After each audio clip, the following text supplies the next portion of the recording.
episode 381 of Global From Asia podcast.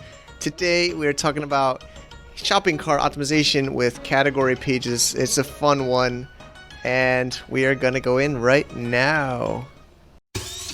Welcome to the Global From Asia podcast, where the daunting process of running an international business is broken down into straight up actionable advice. And now, your host, Michael Michelini. How's my hair? I always want to just do this audio only, but the wife is saying Chinese people like video, and I don't think any foreigners, Westerners are watching this on YouTube. We got like no views on YouTube. It's all on iTunes, but I got the face here. I fixed my hair. The background's all crazy. I'm moving, man. I'm moving, all right? I know some of you listeners have been finding me, asking me when is the going away party in Shenzhen, and I don't even know, man. Like, it is crazy, and I'm going to the exit bureau for the government to get my family out of here. So I don't really want to say too much about it, but if you're on our email newsletter, that's probably the best. globalfromasia.com/subscribe. I try to keep it real. People like our newsletter. And I'll get into it in our blah, blah, blah session after this amazing interview we have with us. We're talking about shopping cart optimization, e-commerce, category pages. Kind of geeking out. And, we try to be advanced here. We try to not talk about the basics. So we assume you know how to do a shopping cart. We assume, all these things. This is for more like optimization. And it's a fascinating conversation I have. So we'll get into this interview, and then after the interview, if you want to hear my exiting China and immigrating into Thailand as an American with Chinese wife and kids, you can listen to it after, all right? Or watch. Anyways, let's go into the show. And thank you to our sponsor, our returning sponsor, Mercury.com, online bank. Well, it's a real bank, but you can do it totally online for US. Our Blimp program participants are going through this as well. Thank you, Mercury. Travis is great there. He's been on our show. He's been in our events. We're going to have another event where we will have them attending as well. And if you want to get a little bonus for you and us, if you sign up and do some special circumstances, you can go to globalfromasia.com/Mercury. I also have a video tutorial that we use even for the Blimp people. I use the same exact video to learn how to use it. I hope you can check it out. Totally free. Why not? See you there. All right. Thank you, everybody, for choosing to listen or watch a Global From Asia podcast. Mike Michelini here, as always. And we have an interesting show today. We've been preparing this for a while. We have with us Will Wagenspack, and he's a co-founder at Entice, which is an advanced conversion optimization tool for Shopify e-commerce. Is that correct? Yeah, that's absolutely right. Thanks, Mike. Thanks for having me. Awesome. Yeah, it's great. Well, I know we've been preparing for this and going through show notes, and we really want to make this as valuable as possible. I'm excited about this topic and everything we're going to share today. We talk a lot about e-commerce, of course, cross-border trade, international. A lot of times people skip over some of the easy, low-hanging fruit, right, in life and in business. So I feel like this is going to open up some ears and some eyes for some people today. But before we dive in, where are you at today, and a little bit about yourself, Will, if you don't mind introducing yourself. Yeah, I can give you a little bit about my background and how we got to the journey and the product that is Entice. And so I really started my career on the e-commerce team at Urban Outfitters. And for your listeners, it's one of the largest retailers in the US. Yeah, for sure. Very focused on serving a passionate, creative, and entrepreneurial customer with really creative experiences. But at the time that I joined their team, we were putting in our first customer data warehouse, and it was my job to help our team understand, how can we use this data to optimize our e-commerce store and drive more conversions and sales? And so really, that's when I started thinking about e-commerce opportunities more programmatically in terms of, how can we roll out things and serve a really wide audience all at one time? And after working at Urban Outfitters for a couple of years, jumped over to a software company called Curely, which was one of the first software startups to power Instagram shopping experiences. And I think that gave me the experience and knowledge and background to show how in the software world, you can roll out solutions to an entire market all at one time. And that's when we started thinking really strategically about Entice, which was based on one of the opportunities we saw at Urban Outfitters. And like you said, people skip over this unique low-hanging fruit on the Yeah. e-commerce side, which Yeah. is your category and your collection page. The thing that I always like to say is that, and the statistic that stood out the most is that like 80% of your shoppers on an e-commerce store hit a category page at some time, but nobody was spending any time optimizing them for conversion. And so you have this like surface area of your store where all your customers are experiencing, but you're not putting any time into actually like driving conversions from that page. And so for the last 3 years, along with like our amazing product and engineering team, who really, I think, deserve the majority of the credit for Entice, like sometimes I just get to be the face or the voice of the product. We've been building out Entice and building out this programmatic merchandising tool to serve clients and solve what is, I think, at its heart, like a really simple problem of how do we get the right products in front of our users at the right time so that they buy. But it's actually ends up being like a very challenging problem technically to solve on the back end. And so today, now we're at the point where we're working with some of the largest brands on Shopify and constantly working with them to just make our product better and to make their merchandising experience better. Really cool. Yeah, I mean, we were looking at some case studies. We'll share some today too. But I've seen some of these brands, and it truly is amazing. And even not products or e-commerce, but even blog posts. It's true. Like these CMSs, they just kind of, you just check a box in this category, right? Just post, like this is in a podcast category of the show, or like maybe it's in the business category, but it's just, I guess it's in date order for the podcast, but a lot of it's just these content management systems or these structured data really just doesn't make it easy. I think that's almost one reason maybe shop owners or website owners just kind of like didn't even know you could do something like this even. Yeah, absolutely. I think if you're a shop owner, oftentimes you're presented with a couple of different sorting options for the products on your collection page. And it's like, you can sort by date added. You can sort by, my favorite one actually is you can sort alphabetically. And like, I've yet to come across like an owner who's like, you know what, I really want to sort my products alphabetically. And at the end of the day, what's like really interesting and why just like product order matters so much is that like once you get outside of the top 10 products on your collection page, the view through rate, which is like the number of people who view a product once they hit your collection page, drops off dramatically. And so it actually really matters what you're showing users first, right? It's like the first impression that they have of that category and that collection. It really dictates which products they view. But it's like you said, it's not an option that's really presented in a CMS. And then you're like, okay, well, I guess I'll just do it by best selling or something like that. And it doesn't take into account all the other goals you have. And so you just end up with this like suboptimal experience on a really, really important page on your website. Agreed. And I think the other hack I've done over the years is I'll just make a bestseller category, right? And then you make categories to try to that's actually one hack that I would do, right?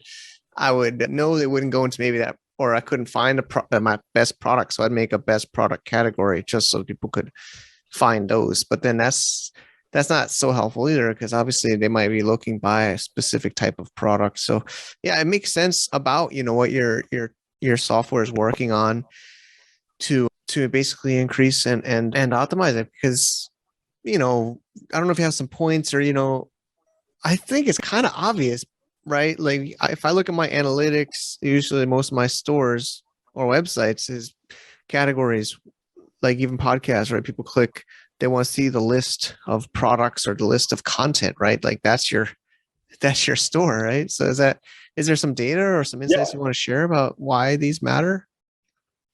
Yeah, you're 100% right. I think every time that, even when we've been going through the sales process with like prospects and customers, and they come back with the same line that you have, which is like, that's obvious. Like it makes sense to do this. And then you're like, well, why don't people do it? And, there's two reasons. One is it's really hard to do because you're like sorting options through a CMS are limited. And the second is really the data isn't there in an obvious way for people to understand that this is such a big opportunity. And so, we like to think about the data in two sort of like vectors. And the first is doing A/B tests of like one sort versus another sort, just to understand, is this like revised sorting approach actually working and is it having an impact? right? Like an A/B test is the truest thing that you can do on an e-commerce site to help you measure your success. And every time we've run an A/B test with clients, like we generally see, I'd say 90% of the cases, we see an increase in revenue for the same set of users of between 5 and 15%. I'd say there's like 5% of cases where it actually ends up being much higher. And that's usually on stores where they've got like a massive product catalog and they aren't doing any sort of optimization on their sort order.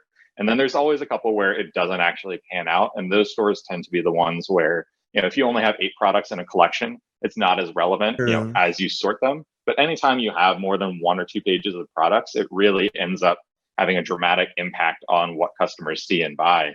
And in terms of thinking through, like, how do I actually measure the success of a collection page? We think through it like a funnel. And, I think you and I were talking as we were like prepping for this podcast that like just trying to come at things in a practical, easy to understand way rather than like an overly like intellectual way. And so we try to like break it down in simple questions and say like, first of all, how many visitors are actually going to a given collection page in general for like success based on and it varies depending on your site traffic, but you want at least 200 people a week hitting a collection page. Otherwise, there's something going on where it's like you're just not getting enough traffic to that page for it to really like drive a lot of sales on your site. From there, we always ask, all right, so we got a person to a collection page. The next goal is to get that person to view a product. And we say, all right, so how many people who hit that collection page actually viewed a product on that page? And we call that the view through rate of a collection page. Most of the time, like a really good collection page will be somewhere between like 40 and 60%. And a really like low performing one that doesn't have the right product assortment or doesn't have the right product order will be somewhere in like the 10 to 20% range. And then, we just take that funnel one step further and we say like, well, now that a person has clicked on that product, did they actually buy it? And did they buy it in the same session? And, that's, I think, the piece of data and like the information that most people lose sight of. It's like, you can kind of see who visited a collection page, did they view products, but being able to tie back that they actually bought the product that they viewed in the same session, like that's how you figure out, okay, yes, I know this collection page is like driving these sales. And so once we have all that information, now we can start saying, how many dollars does the average visitor to my collection page generate? And in general there, you want to see somewhere between like $1.50 and $2 per visitor. Like that tells you, I've got the people going to the collection page, they're clicking on products, they're buying it. I've got a good assortment in this collection. And now you can kind of feel out, all right, well, I know which collections need traffic. I know which collections need like a different product assortment, and I know which collections are sorting well. And it lets you like build this map of how your site is performing. Interesting. So if you don't mind digging a little bit on a view through rate, is that just for one, just to see one product? Is it good that they're like maybe coming back, going to another product, going back? Is that like a different data point, or like do you want to go direct one product sale like in the funnel? Or I'm wondering if that data is how that data is analyzed, like, or if it is able to. No, that's a great question, like a great nuance to tease out. And so it like every unique visit to a collection page is your denominator in that metric, right? So if a customer, like you're saying, through their like journey on your website, hits the homepage, hits a collection page, backs out of the collection page, goes into another one, and then comes back to the original collection page, you have like 2 visits to one collection page and 1 visit to the other one. And then in terms of that overall view through rate, like the 40 to 60%, that's for like, did they click on any product within the collection? And then you actually have like the nuance of what is kind of like, it's very similar to like Google search results, where, the first result that you see might get 30% of the traffic share on like a given search query. And so like the same thing happens with your products, where maybe the products in the first row get 20% of the traffic that goes to that page, and then it just like decays very, very quickly, where you might only get like 1% to 2% of people viewing like the 50th product, and by the time you're at product 200, like no one goes that far in your over like collection page. Usually at that point you're on like page 10 or something, and so it's like a very, very driven customer that's like, you know what, I have scrolled to the bottom of the page, I will see every product, but the majority of people don't tend to do that. It's just like 1 or 2 customers who will go through all the hoops to get to product 200. Got it. So if you have more than 200 products in a collection, like nobody sees them. And that's True. really like a really challenging thing to solve for. Yeah, I mean, it's even caused even friends and I sometimes we make separate websites to break up product categories, like because a lot of times people niche down. Like we even talked to somebody on we had an episode about drop shipping, and he says he just makes a one product website now, like just like a long form one product website, and he's just driving ads to this one page. There's one product, and he's drop shipping it from AliExpress to his, and he has, it's like one of those infomercial kind of pages, it's just testimonials and, use cases. But yeah, I mean, that's a little bit more extreme. But then, even I feel like when you get too many products, you just overwhelm people. They can't find what they're looking for. So you feel like maybe you got to make a different niche website, so. And no, that's exactly like the tension people are trying to solve for, where I think sometimes and like your friend going the very extreme route of saying, you know what, like the product I want to sell is getting buried in the collection, so I'm just going to break it out as a single product website. Yeah. And then on the other extreme, we have clients who are dumping 3,000 SKUs into an individual collection. I'd say like the real balance seems to be somewhere between 50 and 200 products, where there seems to be this magic point of I have a large enough assortment within a collection that it gives people like the breadth of product to be able to like refine what they're searching for within the collection. And like, when I was working at Free People and Urban Outfitters, the collection example we always used was the difference between like black dresses and party dresses, something like that, where it's like being able to, I think, like refine first at the category level, like what are people actually trying to do with your product versus just the pure descriptive adjectives. Like that helps people get further down the conversion funnel. And then the second layer, oh, go ahead. I'm sorry. No, I'm just clarifying just the usage. I'm just highlighting like by usage. Yeah, exactly. Yeah.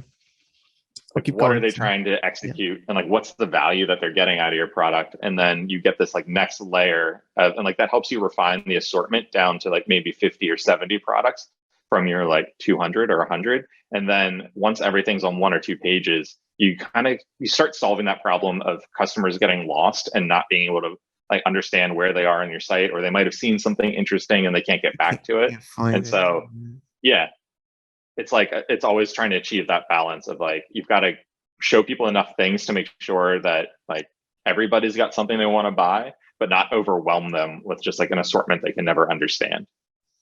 Yeah, no, this is interesting. I don't know if we want to jump into the way you're optimizing the pages yet, but I guess I'm curious how the algorithm or the thought of how your software would decide what to put at the top of the category. I mean, based on those data points. I don't know if we want to get to that yet, or there's something before we go into the. Yeah, let's jump into it. And I think like we really think about optimizing collection pages in two buckets. And there's like one bucket that we don't directly deal with, and then there's another bucket where it's like we are, I'd say, we put a lot of thought into it and a lot of thought directly with like merchandisers who are handling the problem. So the first bucket is around like the layout of your collection page and like how it presents to your customer. And there you see things like faceted navigation, how many products are in a row, and then like whether and how you like organize your collections. And there's like a bunch of different vendors that do those. And I think those are all like geared around solving that overwhelm problem that you were talking about. Mm-hmm. And I'd say that's maybe, in terms of optimizing your collection pages, that gets you like 20% of the value. Like the real like meat of the value, and the 80% comes from optimizing the sort order of your products. Because like the page is designed to list products, right? Like people call them product listing pages for a reason, or collection pages or category pages, whatever nomenclature you use. And so that's where we focus at Entice. And the optimization problem you're trying to solve there is really this, like, it's a mix of five things. There's product availability, right? So it's like, I've got to have a product that's available in order for you to buy it. There's selling efficiency, which is like, if a customer clicks on a product, do they actually purchase it at the end of the day? Like there's like this tension between like products that get a lot of views and products that get a lot of sales, where in an ideal world, you get both, right? You don't just want this product that's like kind of shiny that never gets sold. There's the aesthetic appeal of your site. And so does like my page actually look good? Am I actually addressing and like showing myself in a good way to my customers that gets them to come back. There's handling promotions, and there's handling new products, right? And so all of a sudden, what started as like this very simple sounding problem of, oh, I just need to like sort my products in the right way. You realize as you like dig into it, you're like, oh, I have to handle 5 different goals. True. And that's why like teams who are doing this manually are like, hate it, because they're like, first of all, I've got 30 collections on my site or 40 collections on my site. They all have 300 products in them. I can't do this manually. And so I need an optimization solution that like does this automatically. But like then I need one that addresses this in like a logical way and in a way that like comes from merchandising best practices rather than pure data. Like when we started this, we started doing everything just purely based on data. That's what I was saying. Like, this is, yeah, like this is the best assortment. And the feedback you get from people is like, that's wonderful, very cool, like interesting tech demo. But I have these like real life needs based on my merchandising experience where, I'm working with one of our marketers. We have to promote these 5 products this week because they actually have really high inventory.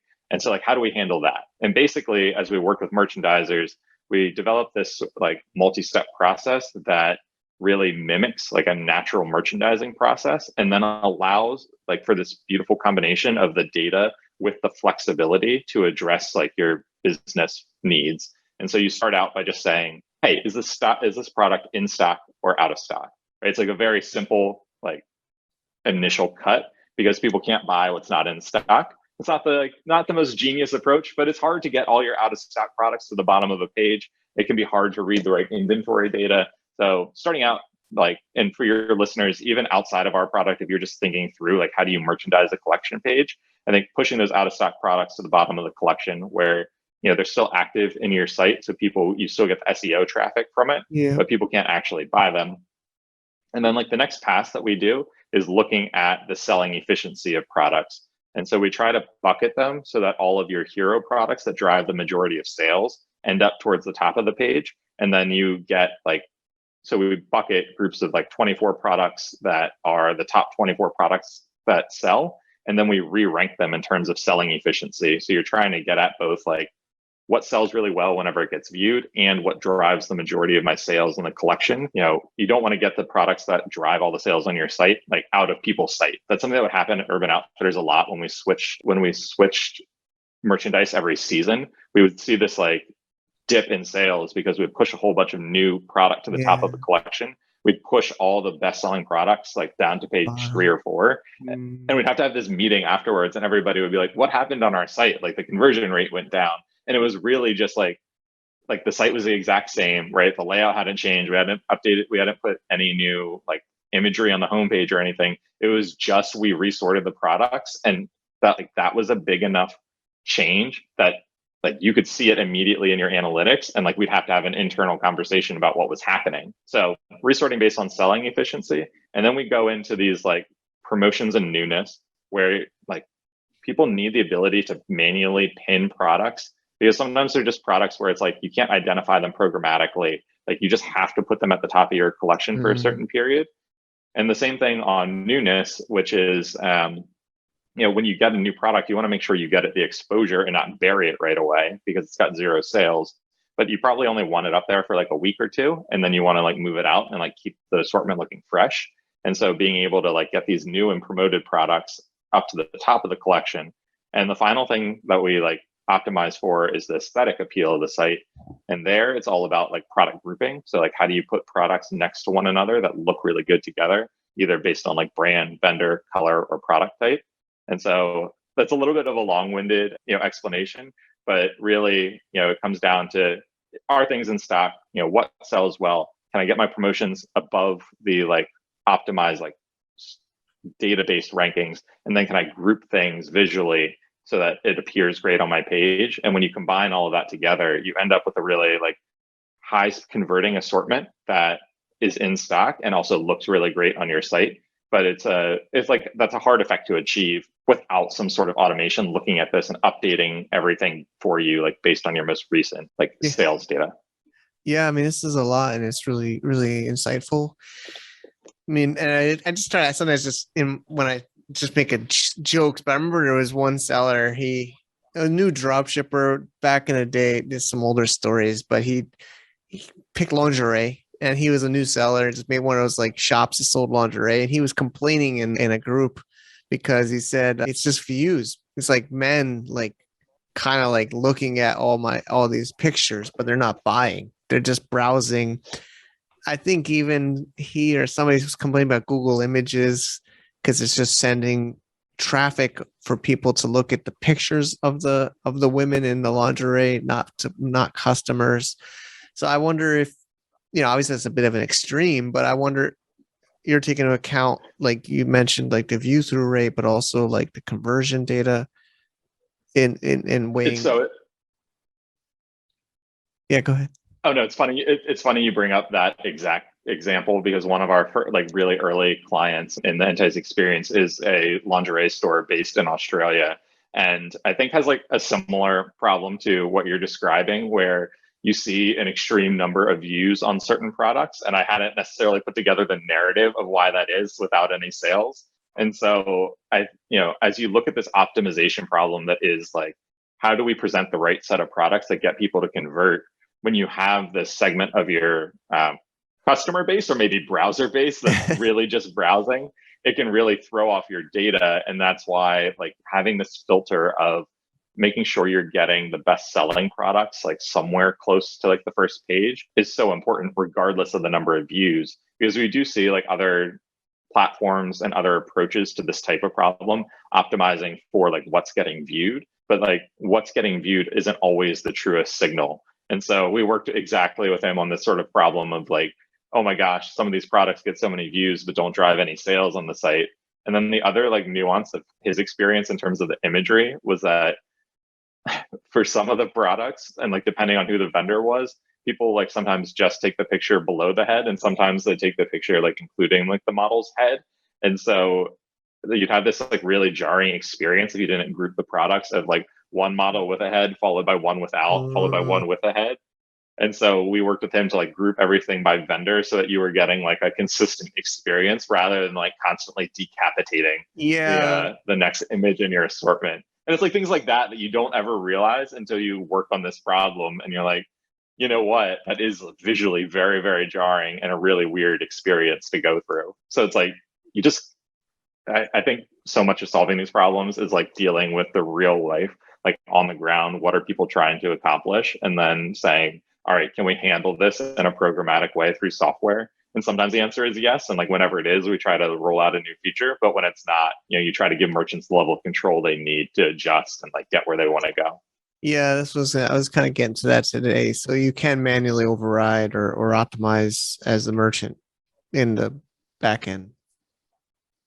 Exactly. There's just a Okay. lot of these like use cases where I'd say, if you can effectively merchandise 90% of your collection programmatically, there's always 10% that there's just some narrative that's going on like internally at your business and something that you can't solve for through like a purely automated solution. And that's when like automation, like full automation starts being like more of an inconvenience than a helper because you've always got to try to work around it. And so you just have to build that flexibility into the automation, I think is like the approach that we've taken. Okay.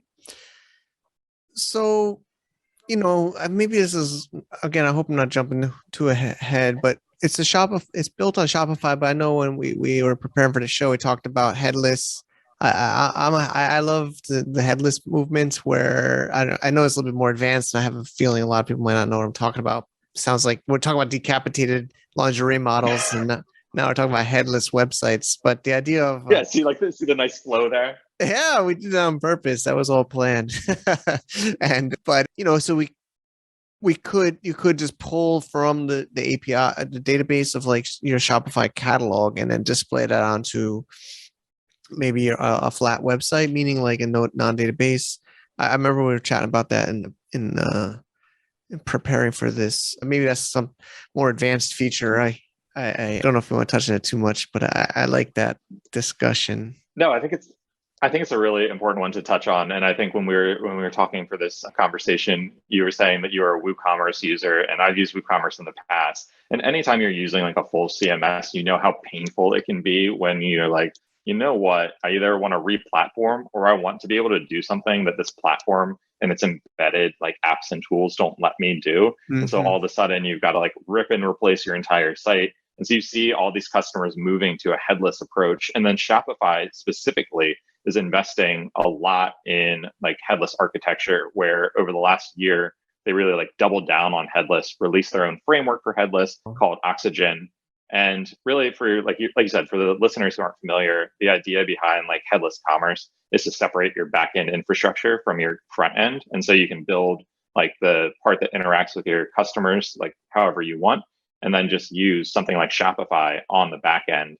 And as we built Entice, we said that's the API driven approach that will support headless architecture in the future is really the way we want to go.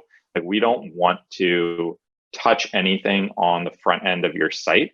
Like we want to do everything programmatically through APIs so that ultimately like the solution can be rolled into whatever storefront people are using. And then that way, like, we take data from the CMS and we take data from the website, but we don't actually like interact with the front end of your site. Because I think, as you know, being in the e-commerce space, like the more code you have on the front end of your site, the more likely it is that things start getting bogged down and being slow. And then and like any optimization that you do for product sorting or any other feature is just going to get like immediately wiped out by the slowness and site speed. And so, I think the more you can decouple that back-end experience from your front-end experience, it like sets you up to be future-proof, and then also sets you up for like more advanced things in the future, where I think, if you see things like advertised today, like personalization, a lot of the time it's like the pseudo personalization where people are doing like really duct tape oriented solutions. They're like saying, I'm going to generate all these different pages that like, dynamically switch out to show different customer segments because I can't actually do what I want to because my customer is not on a headless solution.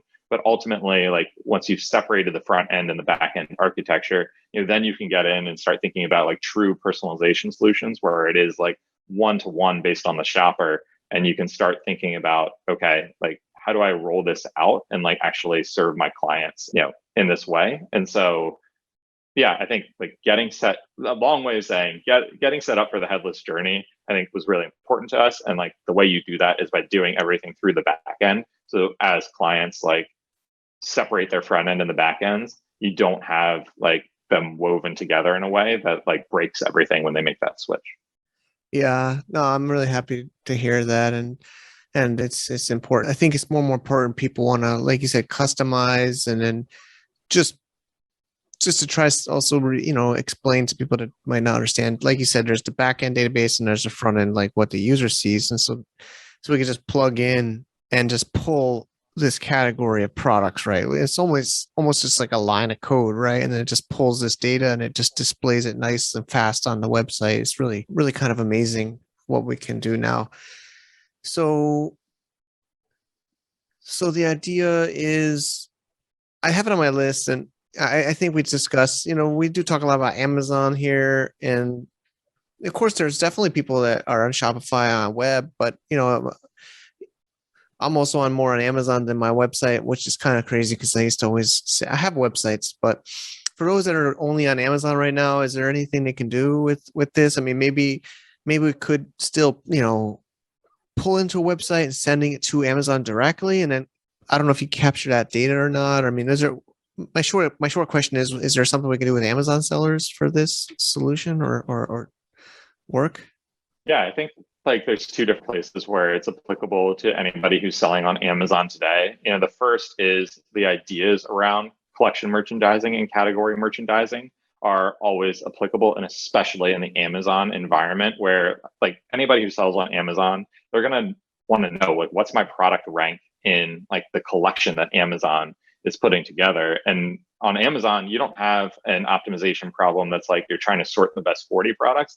Amazon's trying to sort the best 200,000 products, right? And if your product 200,000, not getting any views, doesn't matter how great your product is, maybe one person finds it through a search. And so, I think thinking through the merchandising question in terms of that same funnel of, are users hitting the collections that my products are in? How, like, what's my rank? What's my view through of like the products in the collections that Amazon optimizes? Like that thought process is really applicable to the Amazon experience, and I would argue is more important. Like one of the things that we talked about as we're building out Entice and our team talked about was like, we're bringing the type of technology Amazon uses to sort its products and like optimize its pages to Shopify store owners. That's so cool. that they can compete in like this environment, because Amazon's got the resources to do all of this sort of like machine learning and like algorithmic approach to merchandising. And I'd say the second thing that's relevant for Amazon store owner or for people who sell through Amazon is to start thinking more and more about having your first party like branded experience where like you do have your own storefront, whether or not like the back end is fulfilled by Amazon. Something like I'm not a Shopify shill, but like Shopify just happens to be the platform that we use for our product. So it's the one that I'm like most familiar with. Obviously, there's BigCommerce, there's Magento, there's other e-commerce platforms. I think like you see more and more merchants like moving in that direction because they don't, it's like the same thing with the Apple App Store where like you don't have control over that like end user touch point. As a result, you don't get the email addresses, you don't get the data, you don't get the repeat visits and the repeat customers. Exactly. And so starting to think about how can I branch out and like launch my own like touch point for customers ultimately lets you like build out that storefront. And then eventually, like as that storefront grows, like there's a suite of different like conversion optimization products, of which like Entice is one of them. Okay.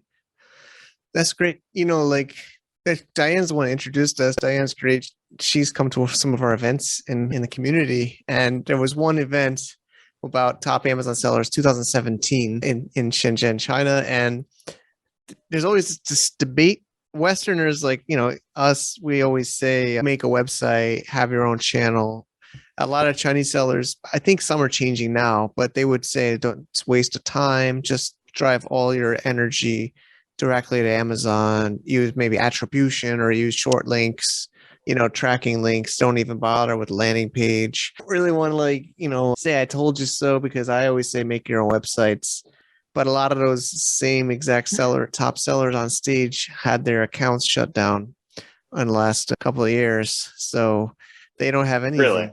Yeah, they don't have much, you know. I don't want to like, obviously, you know, I'm not trying to say told you so or whatever, but there was actually some of them that did do multi-channel, that had websites. I even do some training for them, and they survived. You know, I think they even had, I don't really want to say names because it's kind of embarrassing, but you know, one had his account shut down on Amazon, but he's still is surviving and thriving because he has his own website. He has multiple channels. He's also a dropship supplier, so he has other sellers, you know, selling his product on their channel. So he's got this like moat, I say. So just kind of like reinforce what you're saying, you know, invest in your own channels. Maybe at the beginning, start with one channel if it's Amazon or whatever, but like multi-channel is the way to build a brand now more than ever.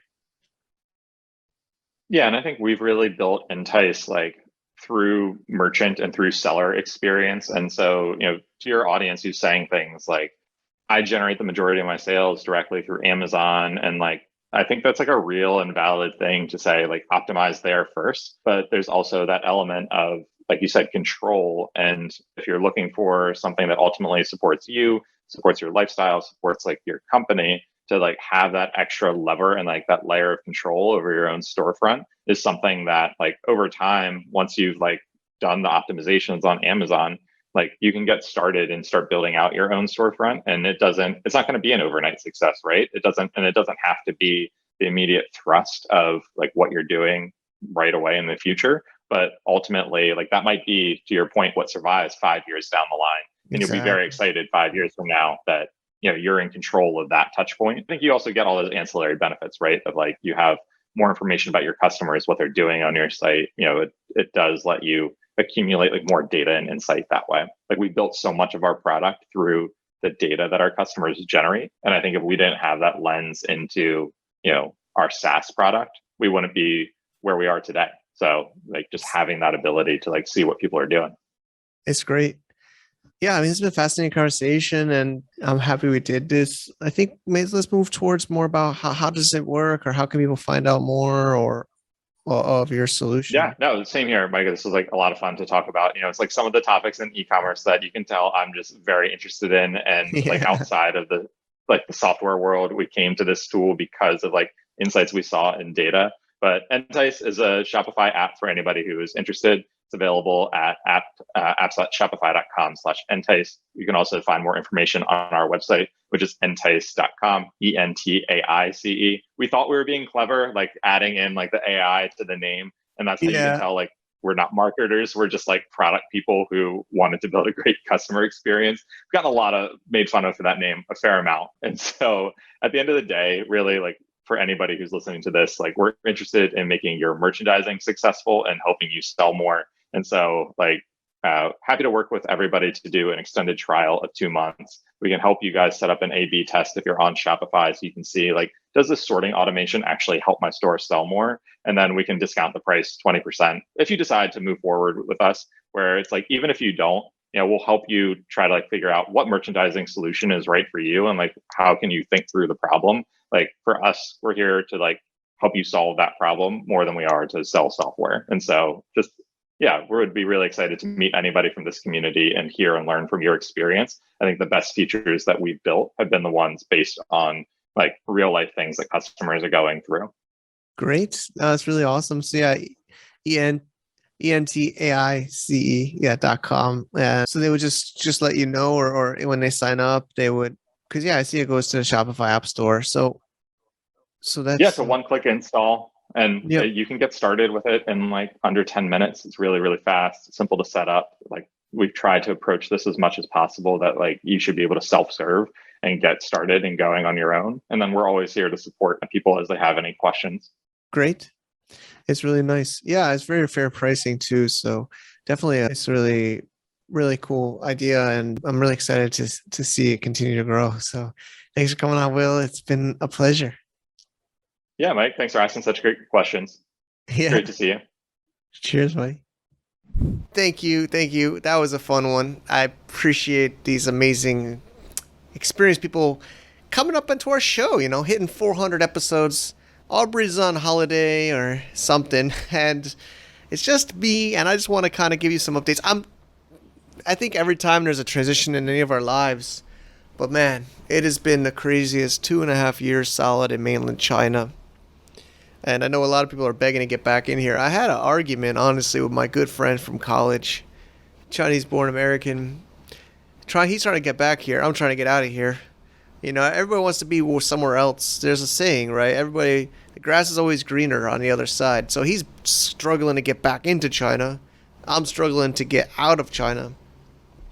I don't want to say it's hard for me to get out. I'm a privileged white male American passport holder, so of course I am privileged, and I do understand that. But I have an amazing wife that still has a Chinese passport, and I have 2 children that are U.S. passport holders, but in China they're Chinese. And I don't even want to talk about it right now because this show is going on live while I'm still here, and I don't want them to detain me and detain everyone and block people from leaving. And I'm probably going to get some stupid comments on YouTube saying I'm a liar and I'm making this up like on some of the other things I talk about. I have no reason to make up difficulties leaving China, all right? I have no agenda. I have no reason to. It is truly hard to leave as a Chinese person now, all right? And I will not get into my conspiracy. I guess I'm a conspiracy theory believer a lot of times, of many of them. But I will think about, I told my wife, Wendy, I told her, one of my favorite books is Atlas Shrugged, Ayn Rand. I recommend you reading it. It's a huge book. I've read it at least twice. I have it on Kindle so I can just, don't have to carry the thing around, the physical book. So I have it on my Kindle. I recommend it. And it's actually, some of you might remember my logo. I'm wearing on my shirt the GFA logo here. This is actually based on Atlas Shrugged. And the point is, if you look at the GFA logo, it's a circle. It's like a man with a city on his back going up to the right. It's basically shrugging off the urban society from his back. And that's like what Atlas Shrugged means. Atlas had the world on his shoulders, and Atlas shrugged off the burden of the world off of his shoulders and left, and at least in this book. The idea is smart people left, and the people that stayed in this book of Atlas Shrugged. I'm not saying that's where I am now, but the people in this state were not smart. And what happens when smart people leave a place? The stupid people become the or maybe they already were the leaders. And if you read the book, that's why the smart people left, because the powerful and the rich were, in my opinion, the stupid people. And that's the way Ayn Rand says it in the book. And there had different policies that the smart people, the creators, the artists, the engineers, the builders, the workers, they just felt like they were not being supported. They had no incentives. So they set up their own society, their own area hidden in the mountains. I think the Colorado mountains, there was, if you read the book, the plane crashed and it went through like a fake hologram or something so that people couldn't see this village or this mountain area. And this is how I feel right now. I'll just say that. And, you can hate me. You can say I'm like a liar. I get these hate comments from trolls on social media, but I don't care. I'm not talking about a specific country. I'm talking about society. I felt like that. That's why I left America. That's why I don't want to go back to America. That's why I'm leaving China. I don't like this where somebody. I don't like authority. Okay, it's pretty clear. I don't want to be authority over you. I don't want you to be authority over me. I don't want some random leader somewhere to tell me what I can and cannot do. I'm an individual. I have my own brain. I have my own means to create what I need to create. And I want to go to places that get out of my way and let me do what I need to do. You understand? So I'm trying to build some kind of a world like this in Thailand. At least 2 years I will be there. And I'm going to be building. Spent a couple of years already before I got stuck in China. And, I don't want to say too much again. We have our closed community GFA VIP, but honestly, not many of you even signed up. You guys bug me on WeChat and stuff, but you don't sign up for our membership. It's all good. Just going to be a different style here. We also got the Blimp method. Man, we got a case study we're building. It's a whole ecosystem. It's a platform. It's a new world, okay? And Networks Day I talked about before. This amazing book. Can't pronounce the guy's name, but he's super, super smart, super rich, super successful guy. And he talks about like what I've thought about, and I'm not as smart as him to write it like that. But if you read it, it's more of theory. It's the idea that you can create your own society. And I hope I can somehow get something like that with our community. And because I'm sick of the current system. I'm sick of paperwork and permissions to enter and leave places. I'm literally leaving in about an hour and 15 minutes with the family to go to some government office to get permission to leave. So I am tired of this, okay? And I believe this is not the way the world should be. And I'm not going to try to fight and change where I am, because I know there's books about China or changing anywhere. I'm going to create in a new place, in a new world. That's why I love crypto and NFTs, decentralization, because I'm probably gonna get in trouble if anybody we got nobody views, probably gets deleted off WeChat if they don't like it. But the point is, I believe in the individual. I believe in creativity and earning what you work for, but regardless of your skin color, your eye shape, your age, your gender. I don't care. You know what I'm saying? And I guess I'm a privileged American, edge-born, university educated. And I was talking to my coach, and she's asking me if my kids will go to college. And I'm like, I hope not. Miles is in the other room. I hope not. I think it's a waste of money. Honestly, I went through it. Okay, my parents begged me to finish because they didn't get to go through college, and we have this student loan debt. I think finally finished after like 25 years. But I don't see the point. Especially nowadays, you can learn anything on YouTube. You can connect with people all over the world. I don't see the point in college. Okay, I don't see the point in education. I think the whole world is going to be changing even more rapidly. I mean, look at I'm kind of ranting here, but you can stop. There's no more content. You could have stopped at the interview. But anyways, expect more of this amazing stuff to be. If you think it's amazing, maybe you think I'm some nut, one of those crazy white guys at the bar in Asia. I guess maybe it might be coming like that. I don't know. I kind of lost my perception of reality. I haven't been back to America since February 2018. So that is interesting. My driver's license expired. Can't do it remotely. But I'm going to keep it up. I think this is the last show I'll do. Let me check the calendar. Yeah, I think this is the last one I'll be doing from Shenzhen. I know I got a crappy background, and my wife yells at me about my video not being good enough, and it loses face for me and her and whatever. But I'm going to be investing some nice styles. I mean, I just don't want to invest in here. I don't want to spend anything in China right now. I just feel like nothing is mine. Nothing is stable. Anything can be taken away from me anytime. And it's not the world I want to live in at all. Anyway, all right. That's it for me today. I hope I make it out of here before this video is seen by certain people. I don't think I say anything so horrible, but I think they know this. You know, how can you control what people do and think? You know, it doesn't make sense to me. It's not the world I want to live in. So thanks. See you later. Peace. To get more info about running an international business, please visit our website at www.globalfromasia.com. That's www.globalfromasia.com. Also, be sure to subscribe to our iTunes feed. Thanks for tuning in.